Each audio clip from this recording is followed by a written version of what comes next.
আসসালামু আলাইকুম ওয়া রাহমাতুল্লাহ। হাজির হলাম ফলাফল সম্পর্কিত আরও একটি নতুন ভিডিও নিয়ে। শিক্ষা মন্ত্রণালয়ের অধীনে কারিগরি ও মাদ্রাসা শিক্ষা বোর্ডের জাতীয় কম্পিউটার প্রশিক্ষণ ও গবেষণা একাডেমি নেকটার বগুড়ার লিখিত পরীক্ষার ফলাফল এইমাত্র প্রকাশ করা হয়েছে। ফলাফলে যারা কৃতকার্য হয়েছে তাদের ব্যবহারিক পরীক্ষা এবং মৌখিক পরীক্ষা কিন্তু আবার অনুষ্ঠিত হবে। থাকছে আজকের এই ভিডিওতে সম্পূর্ণ A to Z আলোচনা, তাই আমাদের সাথে থেকে অবশ্যই আপনি আপনার ফলাফলটি সবার আগে দেখে নিন এবং আপনার ব্যবহারিক পরীক্ষা কোথায় অনুষ্ঠিত হবে এবং মৌখিক পরীক্ষাটি কোথায় অনুষ্ঠিত হবে তা জেনে নিন।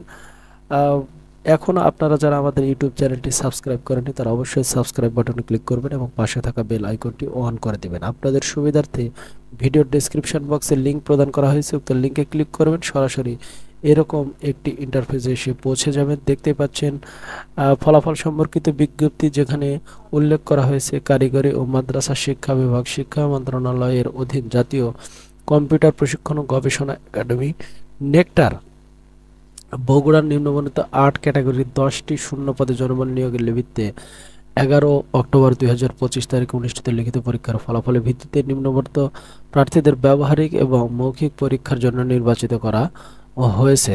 এখন নিচের অংশ থেকে আপনারা সম্পূর্ণ পদ অনুযায়ী ফলাফলটি দেখে নিন। প্রথমেই যে পদের ফলাফল প্রকাশ করা হয়েছে তা হলো কম্পিউটার অপারেটর। কম্পিউটার অপারেটর পদে সর্বমোট কিন্তু কৃতকার্য হয়েছে আপনারা দেখতে পাচ্ছেন 19 জন। যে 19 জন কৃতকার্য হয়েছে তাদের কিন্তু রোল নম্বর খুব সুন্দরভাবে এখানে তুলে ধরা হয়েছে। এরপরে গুরুত্বপূর্ণ যে পদ রয়েছে তা হলো মেকানিক। মেকানিক পদে কৃতকার্য হয়েছে আপনারা দেখতে পাচ্ছেন শুধুমাত্র একজন প্রার্থীর রোল নম্বর কিন্তু এখানে তুলে ধরা হয়েছে। এরপরে দেখতে পাচ্ছেন আপনারা ড্রাইভার পদের ফলাফল প্রকাশ করা হয়েছে।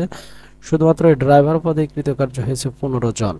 দেখতে পাচ্ছেন 15 জন প্রার্থীর রোল নম্বর কিন্তু এখানে সিরিয়াল বাই সিরিয়াল দেওয়া রয়েছে, আপনারা এখান থেকে সুন্দর করে দেখে নিন। এরপরে দেখতে পাচ্ছেন ট্রান্সপোর্ট হেল্পার পদে 2 জন কৃতকার্য হয়েছে। সেই 2 জনের রোল নম্বর কর্তৃপক্ষ সুন্দরভাবে এখানে উপস্থাপন করেছে। এরপরে গুরুত্বপূর্ণ যে পদ রয়েছে তা হলো সহকারী ইলেকট্রিশিয়ান পদে কৃতকার্য হয়েছে 9 জন। যে 9 জন কৃতকার্য হয়েছে তাদের roll number serial by serial কিন্তু এখানে প্রকাশ করা হয়েছে। এরপরে গুরুত্বপূর্ণ যে পদের ফলাফল প্রকাশিত হয়েছে তা হলো কুক কাম বেয়ারার, 4 জন কৃতকার্য হয়েছে কিন্তু এই ফলাফলে। কৃতকার্য 4 জনের রোল নম্বর এখানে সুন্দর করে আপনারা দেখে নিতে পারছেন। এরপরে রয়েছে অফিস সহায়ক পদে কৃতকার্য হয়েছে টোটাল 12 জন।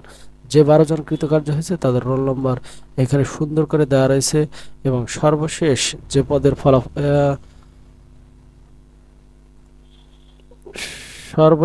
পদের ফলাফল প্রকাশ করা হয়েছে তা হলো নিরাপত্তা প্রহরী। এই পদে কৃতকার্য হয়েছে সর্বমোট 31 জন। যে 31 জন কৃতকার্য হয়েছে তাদের কিন্তু রোল নম্বর এখানে সুন্দর করে দেওয়া রয়েছে। আপনার রোল নম্বরটি নিরাপত্তা প্রহরী পদের মধ্যে রয়েছে কিনা তা সবার আগে দেখে নেন। এরপরে নিচের দিকে আরো একটু স্ক্রল করলে আপনারা ব্যবহারিক এবং মৌখিক পরীক্ষা সম্পর্কে একটি তথ্য এখানে জানতে পারবেন। দেখতে পাচ্ছেন নির্বাচিত প্রার্থীদের ব্যবহারিক প্রযোজ্য ক্ষেত্রে ও মৌখিক পরীক্ষার বিস্তারিত তারিখ, সময় ও স্থান টেলিটক কর্তৃক SMS এর মাধ্যমে নেকটার অর্থাৎ www.nactar.gov.bd ও TMED এর ওয়েবসাইটে www.tmed.gov.bd তে জানানো হবে। আশা করি আজকের এই ভিডিওর মাধ্যমে আপনারা ফলাফলের A to Z বিষয়গুলো খুব সহজেই জানতে পারলেন। আপনি জাতীয় কম্পিউটার প্রশিক্ষণ ও গবেষণা একাডেমি নেকটার যে পদে কৃতকার্য হয়েছেন সে পদ অনুযায়ী ব্যবহারিক অথবা মৌখিক পরীক্ষার জন্য ভালো একটি প্রস্তুতি গ্রহণ করুন। আমাদের ওয়েবসাইটের সাথে থেকে এইরকম নতুন ফলাফল সম্পর্কিত ভিডিওগুলো সবার আগে সংগ্রহ করুন। সকলে ভালো থাকবেন। আসসালামু আলাইকুম ওয়া রাহমাতুল্লাহি ওয়া বারাকাতুহু।